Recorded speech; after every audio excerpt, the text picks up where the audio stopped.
Chicos, buenos días. El día de hoy vamos a hablar respecto del tema de demografía. ¿Ya? La demografía es una disciplina que forma parte de la geografía humana que se va a encargar de estudiar a la población. ¿Ya? ¿Y qué es lo que va a estudiar de la población? Bueno, va a estudiar su tamaño, su estructura, su distribución y también su evolución. Cuando nosotros decimos tamaño, nos referimos obviamente al número de habitantes, ¿no? Que hay dentro del territorio, como también al promedio de habitantes que hay, por ejemplo, por kilómetro cuadrado, ¿ya? Cuando hablamos de su estructura, nos referimos a la población según el sexo, según la edad. Su distribución hace referencia a lo que vendría a ser la concentración de la población en regiones, en áreas, ¿no? Por ejemplo, podría ser población en el área urbana y población en el área rural, ¿ya? Y nosotros obviamente vamos a ir aprendiendo al respecto, ¿ya? Y cuando hablamos nosotros de la evolución, vamos a ver de qué manera esa población ha ido creciendo o de repente ha ido decreciendo, ¿correcto? Porque puede darse el caso de un decrecimiento de la población. Profesora, pero lo normal es que la población de un territorio crezca con el paso del tiempo, por supuesto, ¿no? Porque se supone que conforme va transcurriendo el tiempo, la población, pues, ¿no? Se va incrementando en función a, pues, su tasa de natalidad, a su tasa de fertilidad también. Pero sucede, muchachos, que circunstancias como, por ejemplo, una guerra, ¿no? Una guerra civil, pues, enfermedad altamente contagiosa y peligrosa, ¿no? Podría provocar lo que vendría a ser la disminución de la población o una fuerte oleada migratoria por conflictos políticos y sociales internos también podría generar la reducción de la población, ¿no? Entonces, la demografía es esa ciencia que nos va a mostrar claramente las características de la población en un determinado momento, pero también nos abre, digamos, un conocimiento mucho más amplio al hacer todo un estudio de dicha población a lo largo del tiempo, ¿ya? Profesora, y para poder llevar a cabo este estudio que usted está mencionando, ¿qué es lo que tiene que hacer la demografía? Bueno, para eso esta disciplina se va a basar en fuentes, ¿ya? Fuentes que van a contener información fundamental de la población, ¿no? Por ejemplo, para ello, como vemos acá, va a utilizar los censos, ¿ya? Los censos van a ser procesos realizados en promedio cada 10 años y que tienen como objetivo principal conocer las características de la población en su momento, ¿no? Y cómo obviamente ha ido cambiando en ese lapso de una década. Asimismo, también va a recurrir a la información que se pueden obtener del registro civil. En el caso de nuestro país, por ejemplo, ahí tendríamos que hablar de RENIEC, ¿no? La RENIEC es la entidad autónoma que tenemos en nuestro país que se encarga de recabar información respecto de la población. Datos como cuáles: nacimiento, ¿no? Matrimonio, divorcio, defunción, por ejemplo, son datos que nosotros vamos a poder encontrar en lo que sería la RENIEC. Y obviamente esta entidad del Estado brinda esta información para fines que requieran, pues, las instituciones demás, ¿no? Ahora, al igual que yo, también podría basarse en información obtenida a través de estudios realizados tanto por el Estado como también, pues, por entidades privadas, ¿no? Acerca, por ejemplo, podría ser, ¿no?, de los gustos de la población femenina, masculina, ¿no?, de sus prioridades adquisitivas, entre otras, ¿ya? Ahora, toda esa información, lógicamente, es la base para poder de esa manera planificar el desarrollo de un país, ¿no? Claro, porque muchos, por ejemplo, pueden preguntar, ¿para qué sirve, ¿no? ¿Para qué sirve un censo? Y la respuesta sería que el Estado considera que sobre la base de ese censo se pueden desarrollar políticas muy importantes para un país, ¿no? Por ejemplo, ¿qué pasa si el censo demuestra que la población de dicho país es predominantemente joven? Si la población de dicho país es predominantemente joven, obviamente el Estado debe considerar que se necesitan más escuelas, más universidades, que se necesita ampliar, ¿no?, los servicios de apoyo educativo, por ejemplo, para esta población. Asimismo, si la población es joven, Entonces también el Estado debe considerar que una de sus prioridades fundamentales tiene que ser pues la de crear puestos de trabajo, ¿no? Para evitar pues problemas como el desempleo y los demás conflictos sociales que se puedan generar, ¿no? A falta de un empleo. ¿Y qué pasaría por otro lado si el censo demuestra que se ha incrementado la población adulto mayor? Si la población adulto mayor ha aumentado, entonces el censo va a registrar ese dato como elemental y el Estado va a tener que llevar a cabo planificaciones a través del cual pueda brindarle a la población adulto mayor los servicios básicos, ¿no es verdad? Entonces, chicos, llevar a cabo un censo es fundamental, ¿no? Para todo gobierno, ¿no? Para que de esa manera pueda planificar mucho mejor la política que ha de implementar a favor de la población, ¿ya? ¿Cómo está distribuida geográficamente la población a nivel mundial? Bueno, nosotros hace bastante tiempo atrás, cuando empezamos, ¿no? Toda esta aventura, pues, de las clases virtuales, recuerden ustedes, en las primeras semanas de clase, hablamos acerca de las líneas y los círculos imaginarios, ¿se acuerdan? Y habíamos hablado de la línea ecuatorial y habíamos dicho que la línea ecuatorial divide, pues, a la Tierra en dos grandes hemisferios, ¿no es así? Que son el hemisferio norte y el hemisferio sur. Y yo les comenté en esa ocasión que la mayor cantidad de la población está ubicada en el hemisferio norte. ¿Se acuerdan?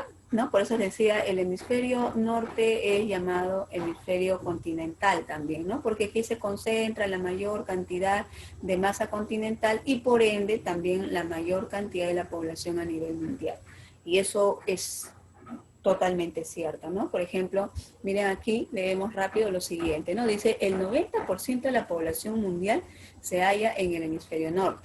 Sin embargo, es en el hemisferio sur donde se aplican las políticas de control de natalidad. Profesora, un ratito, ¿cómo es eso? Usted está diciendo que el 90% de la población mundial está en el hemisferio norte, ¿no? Pero en donde se aplica políticas de control de natalidad es en el hemisferio sur. ¿Cómo es eso? Bueno, lo que pasa es que la gran mayoría de los países que se encuentran en el hemisferio norte son países muy desarrollados. Ejemplos, Estados Unidos, Canadá, ¿no es verdad? Aquí en América. Si nos vamos hacia otros continentes, todo el continente europeo corresponde al hemisferio norte, el continente asiático en un 90% igual. Entonces, estos son continentes bastante desarrollados. Si nosotros miramos, por ejemplo, hacia el hemisferio sur, vamos a ver pues que aquí más bien encontramos a continentes como el sudamericano, ¿no? Al igual que el continente africano, por ejemplo, también. Las regiones de Asia insular, ¿no es verdad? Oceanía formarían parte de este continente. Entonces son espacios mucho más reducidos, pero en donde debido al nivel de desarrollo que presentan, pues hay problemas fuertes, ¿no? Como por ejemplo analfabetismo, pobreza, ¿no? Y en esos lugares con estas condiciones que estoy comentando, generalmente la tasa de natalidad es alta. ¿Qué quiere decir? Que nacen muchos niños, ¿no? Y por eso es que es necesario llevar a cabo políticas o programas de control de natalidad, ¿no? De diferentes maneras, ¿no? Por ejemplo, orientando de mejor manera pues a su población joven en cuanto se refiere al uso de métodos anticonceptivos, distribuyéndolos gratuitamente hasta casos extremos, ¿no? Como por ejemplo pasó en nuestro país en los años 90. En el año 93, como te conté hace un rato, habíamos señalado que se había realizado un censo a nivel nacional. Y ahí el gobierno pues logró obtener información respecto del porcentaje de población peruana en pobreza y extrema pobreza. Entonces determinó que esta condición era muy alta y por lo tanto se tenía que reducir el nivel de pobreza.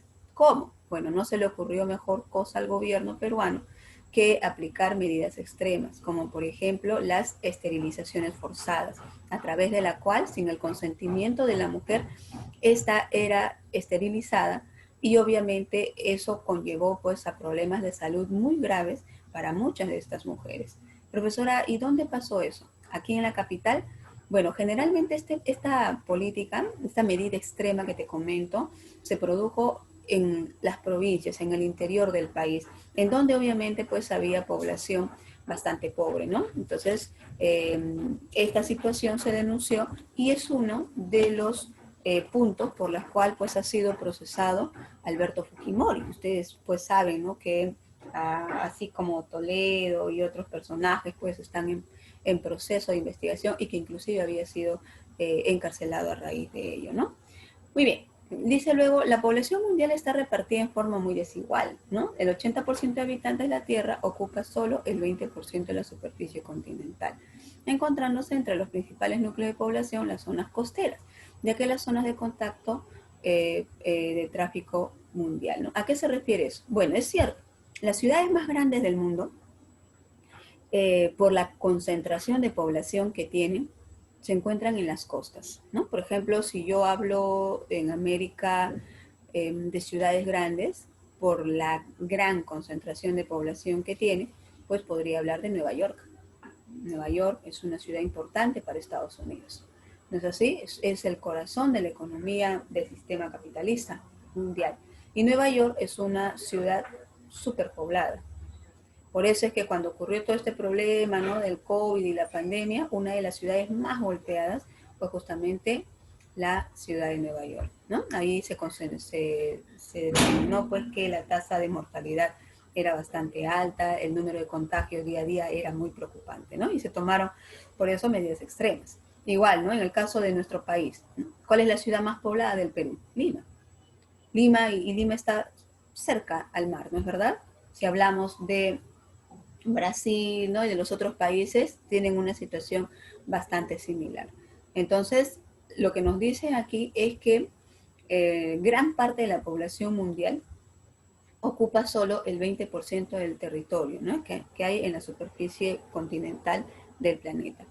¿Por qué? Porque esa población está abocada pues, a actividades como, por ejemplo, la actividad comercial, ¿no? La actividad industrial. Y estas dos actividades, como nosotros sabemos muy bien, básicamente se concentran, se hacen fuertes en las zonas costeras del planeta, ¿no? Aquí tenemos a la población en, millones de habitantes, ¿no? Por cada uno de los países, ¿no? Tenemos, por ejemplo, a Estados Unidos, ¿no? Brasil en segundo lugar, México, Colombia, Argentina, miren, Perú está en séptimo lugar, ¿ya? Con respecto a la población a nivel mundial, ¿no? Con un promedio de 32 millones de habitantes en la actualidad, ¿no? Venezuela está un poco más abajo, pero Venezuela, pues, antes tenía más población que Perú. Lo que pasa es que por este problema político que enfrenta Venezuela, pues hubo una fuerte oleada migratoria, ¿no es así? Más de 4 millones de venezolanos salieron de su tierra natal en búsqueda pues, de mejores oportunidades. Y ya sabemos que al Perú pues, llegaron una gran cantidad, algunas pues, cifras que son oficiales nos hablan de cerca de 850.000 venezolanos viviendo en el Perú. Bueno, ¿no? De la forma legal. Habría que hablar respecto de los que entraron ilegalmente. ¿No es así? Muy bien. Para poder conocer las características de la población, chicos, es necesario hacer mención a los indicadores demográficos. ¿Ya? ¿Qué son los indicadores demográficos? Bueno, van a ser parámetros que se utilizan para poder establecer y determinar las características del comportamiento de la población en un determinado territorio. ¿Ya? Dentro de esos indicadores demográficos, por ejemplo, podemos hablar de la población absoluta. ¿Qué es la población absoluta? Miren, este es un término que ha sido planteado dentro de las preguntas de examen de admisión, ¿no? Dice, es la suma total de habitantes que ocupa un territorio determinado, ¿no? Por ejemplo, la población absoluta a nivel mundial hoy en día supera los 7.000 millones de habitantes. Miren, 7.000, yo no digo 7 millones, sino 7.000 millones de habitantes a nivel mundial. Por lo tanto, la población absoluta, muchachos, es un dato fundamental que nos habla respecto del total de habitantes que vamos a encontrar en un determinado territorio y en un determinado momento. ¿Ya? Ahora, la población relativa es otro indicador importante que nos habla acerca del número promedio de habitantes por kilómetro cuadrado. ¿ya? O sea, ¿cuántos habitantes en promedio hay por cada kilómetro cuadrado en ese territorio? Ahora, el término que también se utiliza para hablar de población relativa es densidad demográfica. Entonces, si tú, por ejemplo, encuentras, ¿no?, en un texto el término densidad demográfica, recuerda tú que están haciendo referencia a la población relativa, ¿ya? ¿Cuántos habitantes hay en promedio por cada kilómetro cuadrado? Para poder obtener este dato de población relativa, lo que se hace, pues, es utilizar, miren, dos datos fundamentales. Uno es el de la población absoluta. O sea, si yo quiero saber cuál es la población relativa del Perú, primero tengo que saber la población absoluta. Y ese dato lo voy a conseguir a través de un censo, ¿no? Y voy a dividir el total de habitantes de nuestro país entre la superficie territorial del Perú. ¿Ya? Entonces, por acá yo he colocado, por ejemplo, los datos, ¿no? Aquí he puesto 31 millones de habitantes porque, según el último censo llevado a cabo en el año 2017, éramos pues poco más de 31 millones de habitantes. Pero ya estamos en 2020 y estamos bordeando cerca de los 32 millones. ¿Ya? Ahora, 31 millones de habitantes, ¿entre qué? La superficie total del territorio peruano, ¿no? 1.285.215.60 kilómetros cuadrados. ¿Ya? Divido ambos y me sale la población relativa. O sea, en promedio, ¿cuántos habitantes hay por kilómetro cuadrado? ¿Correcto? Y, por ejemplo, sabemos que según el último censo, el promedio de habitantes en el Perú por kilómetro cuadrado es de 24. Es decir, aproximadamente por cada kilómetro cuadrado en nuestro país hay 24 habitantes. Profesora, pero ¿eso es en todo el Perú? Porque si yo me voy a la selva no hay mucha gente, ¿no? Si me voy a la costa está súper poblada. Por eso les estoy hablando de el número promedio, ¿no? Ahora, si yo comparo la población relativa de la costa con la población relativa de la sierra y la población relativa de la selva, obviamente la población relativa será más alta en la costa, ¿no? Porque aquí hay mayor cantidad de habitantes. O sea, profesora, para saber la población relativa, yo debo conocer la superficie de ese territorio. Así es. Y cuanto más pequeño sea ese territorio, más alta será la población relativa. Sí. Cuanto más chiquito sea el territorio, mayor será la densidad demográfica. ¿Correcto? En cambio, si el territorio es grande, grande, como por ejemplo China, ¿no? Obviamente, pues, a una población grande y un territorio grande, le sigue pues una densidad demográfica que no va a ser pues tan alta. ¿Ya?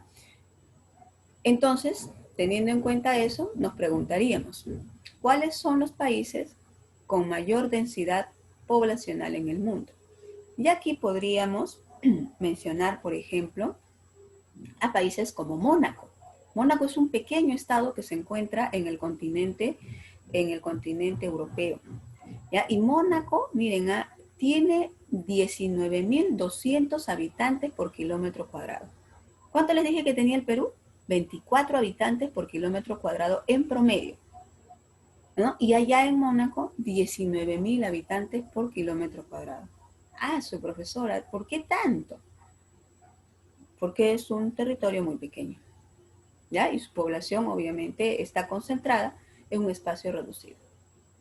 El otro país que también tiene una alta tasa o una alta densidad demográfica es Singapur, que tiene en promedio 7.000 habitantes por kilómetro cuadrado, ¿correcto? Entonces son los dos países con mayor densidad poblacional, ¿correcto? Eso es lo que nosotros tenemos que aprender.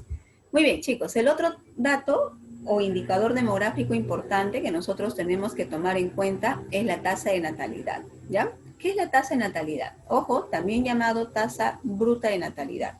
Nos habla del número de nacimientos por cada 1.000 habitantes en un periodo de un año, ¿correcto? Miren, número de nacidos vivos, vamos a aclarar, ¿ya? Por cada 1.000 habitantes en un determinado año, en un momento, en un año exactamente, ¿no? Por ejemplo, según el censo del año 2017, se dice que la tasa bruta de natalidad era de 19 nacimientos por cada 1.000 habitantes, ¿ya? O sea, En el Perú, al año, por cada 1000 peruanos, nacen ¿cuántos más?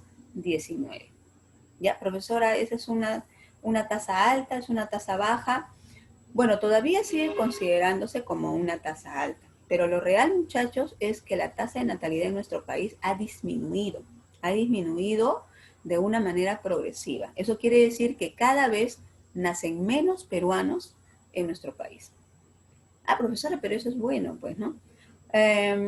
Relativamente, chicos. ¿Saben por qué? Porque el que no nazcan muchos va a generar problemas a futuro. Lo que ven los expertos es que la tasa de natalidad en nuestro país va a seguir bajando, se va a seguir reduciendo.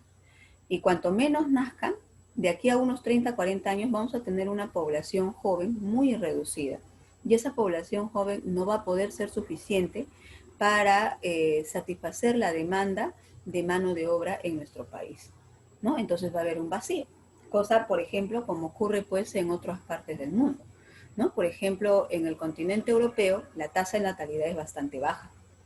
Y como es bastante baja, muchachos, tienen dificultades, ¿no? Para poder ocupar en puestos, ¿no? de trabajo pues a población joven.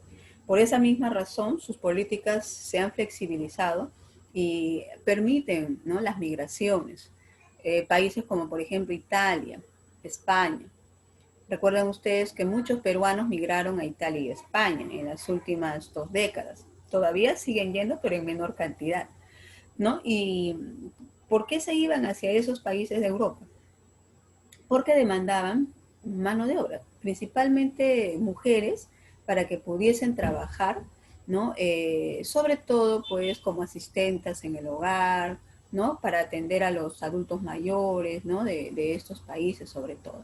Y quizás tú tengas familiares, tus tías, o de repente tu mamá o tu abuelita, ¿no es verdad? Porque hay abuelas muy jóvenes en nuestro país, ¿no? Que están trabajando por allá, ¿no? Inclusive, chicos, hay países que su tasa de natalidad es tan, pero tan baja, muchachos, que permite que los inmigrantes se establezcan, tengan hijos e inclusive pagan por eso. Imagínense ustedes, ¿no? Una situación totalmente distinta a la que nosotros vivimos. ¿Y por qué? Porque obviamente uno de los grandes problemas que tienen, una de sus grandes deficiencias es pues la ausencia de población joven que pueda, ¿no? Desplazarse en el mundo laboral, ¿no? Dentro de ese país, ¿no? Muy bien, aquí tenemos entonces a la tasa de natalidad, ¿ya? ¿Qué, otro, ¿qué otros indicadores demográficos podemos mencionar? Miren aquí, ¿no? Tenemos a la tasa de mortalidad. La tasa de mortalidad es el número de fallecidos, ¿ya? Por cada 1000 habitantes en el lapso de un año. O sea, ¿cuántos mueren al año por cada 1000 peruanos, ¿no? Aquí tenemos, por ejemplo, que según el censo del año 2017, se dice que se estableció que por cada 1000 peruanos, ¿ya? Por cada 1000 peruanos fallecían, ¿cuánto? 600, ¿ya? Profesora, ¿y esa es una tasa alta o baja? Es baja. Antes era mucho más alta, muchachos. Antes era bastante difícil que un niño en edad escolar alcanzara la etapa de la adultez. ¿A qué me refiero con eso? En los años 30, 40, 50 del siglo pasado, chicos, los niños, principalmente en el interior del país, en la serranía peruana, fallecían por enfermedades que hoy en día, pues, ¿no? Pueden ser controlables, ¿no? Por ejemplo, un niño padecía de sarampión y eso podía provocarle hasta la muerte. Hoy en día, pues, que un niño muere de sarampión es algo imposible de concebir, ¿no? Pero en ese tiempo sí. ¿Por qué? Porque los servicios básicos de salud no llegaban hasta esos lugares. Las personas morían por falta de atención, más que por la enfermedad. Y con los años, ¿no? Los servicios básicos de salud han sido también instalados en las zonas del interior de nuestro país, ¿no? Y obviamente eso ha mejorado, digamos, pues la condición de salud de estos habitantes, ¿no? De repente tú sabes de historias de tus abuelitos o tus bisabuelos, porque tú eres muy jovencito, que quizás, ¿no? Tuvieron 11, 12 hermanos, y de los 11, 12 hermanos murieron 5, ¿no? Cuando vivían en provincia. Y así, cosas, historias como esta que te estoy contando rápidamente eran situaciones muy comunes antiguamente en nuestro país, ¿ya? Hoy en día, pero la tasa de mortalidad ha venido bajando. Profesora, y si la tasa de mortalidad está bajando, eso quiere decir que la población en nuestro país pues tiene una mayor tendencia a envejecer, o sea, a vivir más años. Exacto, de eso vamos a hablar en un ratito, ¿ya? La otra tasa es la tasa de fertilidad o también llamada fecundidad. La tasa de fertilidad habla del promedio de hijos por mujer en edad fértil. ¿Ok? Miren, el número promedio de hijos por mujer en edad fértil. Y la edad fértil aquí en nuestro país está considerada entre los 14 a los 49 años. Profesora, 49 años, una mujer a los 49 puede todavía tener hijos. Si está arreglando, sí, muchachos. Y eso obviamente, ¿no? Con, digamos, pues, una fertilidad asistida, ¿no? O sea, con una constante, pues, ayuda y monitoreo por parte de la medicina, ¿no? Sí, sí, se puede dar ese caso. No, claro, ¿por qué? Porque ya a partir de los 40 en adelante, pues, entrar en un proceso de gestación, pues, se hace mucho más delicado. Pero sí hay casos de mujeres que han tenido hijos a bastante edad. Entonces, aquí en nuestro país, ¿cómo va la tasa de fertilidad? Bueno, se dice que según el censo del año 2017 fue de 1,8. ¿Qué quiere decir? Que en promedio, por cada mujer peruana en edad fértil, en promedio, pues nacen ¿cuánto? 2 hijos, en toda su vida, ¿no es verdad? De su vida fértil, desde los 14 hasta los 49 años, promedio van a tener 2 hijos. Profesora, pero mi vecina tiene 5, por eso estoy hablando de promedios, ¿no es así? Como también hay mujeres hoy en día que pues tienen 40, 45, 46 años y no tienen ni un hijo. Yo conozco a muchas mujeres así, ¿no? Sobre todo pues, de lo que es, ¿no? La universidad, ¿no? De amigas, de bases superiores, ¿no? Que pues ahorita están con 45, 46 años, 47 y no tienen hijos, ¿no? Son solteras y viven bien, ¿no? Trabajan, tienen buen trabajo, ¿no? Y están bien. Porque ya el tener hijos en una mujer, pues, peruana, ya no es, de repente, para muchas, una prioridad como antaño, ¿no? Ahora la mujer tiene una perspectiva de vida muy diferente. Y probablemente también sea una situación parecida, ¿no? Que se pueda presentar en el caso de ustedes, ¿ya? Así que recuerden ustedes que la tasa de fertilidad habla del número promedio de hijos por mujer en edad fértil. Aquí no se toma en cuenta el varón. Tenemos también otro indicador más, ¿ya? Que vendría a ser la tasa de crecimiento. La tasa de crecimiento habla del ritmo con el que varía la población de un país, ¿ya? A través del tiempo, ¿no? Y esto se expresa en porcentajes por año. A diferencia de los demás indicadores, de los demás datos que hemos mencionado, como población absoluta, relativa, tasa de natalidad, tasa de mortalidad, tasa de fertilidad, la tasa de crecimiento es un indicador que muestra sus datos en porcentajes, ¿ya? Y está determinado, miren, esa tasa de crecimiento por el desarrollo económico y sociocultural de un país. ¿Qué quiere decir? Que si el desarrollo económico es alto, la tasa de crecimiento por lo general es baja. Si el desarrollo sociocultural de ese país es alto, la tasa de crecimiento es baja. ¿Por qué? Porque la tasa de crecimiento tiene que ver con los nacimientos y con los fallecimientos, ¿correcto? Así que, miren, la tasa de crecimiento nos va a decir, ¿no?, cómo esa población se viene incrementando año a año en el país. Por ejemplo, en el caso de nuestro país, nos dicen que la tasa de crecimiento está en 1% en promedio. Quiere decir que al año, ¿cuánto crece la población peruana? En promedio, 300.000 peruanos. Entre los que nacen y los que mueren, en promedio, 300.000 peruanos por año. ¿Ya? Por eso les decía hace un rato, ¿no? Si en el año 2017 fuimos poco más de 31 millones de habitantes, ahorita ya, miren, han pasado 3 años, pues, exactamente, y estamos bordeando ya casi los 32 millones de habitantes, ¿no? ¿De qué habla la esperanza de vida? Bueno, es otro indicador importante. Habla del número promedio de años que va a vivir un recién nacido en nuestro país, ¿no? Bueno, ¿no? En un determinado territorio. Y según el censo 2017, nos dicen pues que la esperanza de vida de los peruanos, de nosotros los peruanos, es en promedio de 75 años. Profesora, pero mi abuelita tiene 82 y está viva. Bueno, por eso estoy hablando de promedio, ¿no es verdad? Promedio de esperanza de vida 75. Algunos más, obviamente, y otros probablemente menos. La esperanza de vida de los peruanos en el censo anterior era menor. Para los años 90 la esperanza de vida era de 70 años más o menos. Y ahorita, pues, miren, hemos alcanzado los 75 años. Pero, si hablamos por sexo, será la mujer quien tenga una esperanza de vida mayor respecto del varón. La mujer en promedio tiene 77 años, ¿no? De esperanza de vida y el varón 72 años. ¿Por qué, profesora? Bueno, porque el varón está sometido a trabajos que implican, obviamente, pues más riesgo respecto a la mujer, entre otros aspectos, ¿no? También el hecho de que la mujer se cuide más respecto al varón, son situaciones, pues, que generan esta condición de esperanza de vida, ¿no? Y por aquí, miren, tenemos algunos datos ya a nivel mundial. Por ejemplo, ¿no? En Japón, la esperanza de vida en el año 90 fue de 73 años y se incrementó a 81 en el 2013.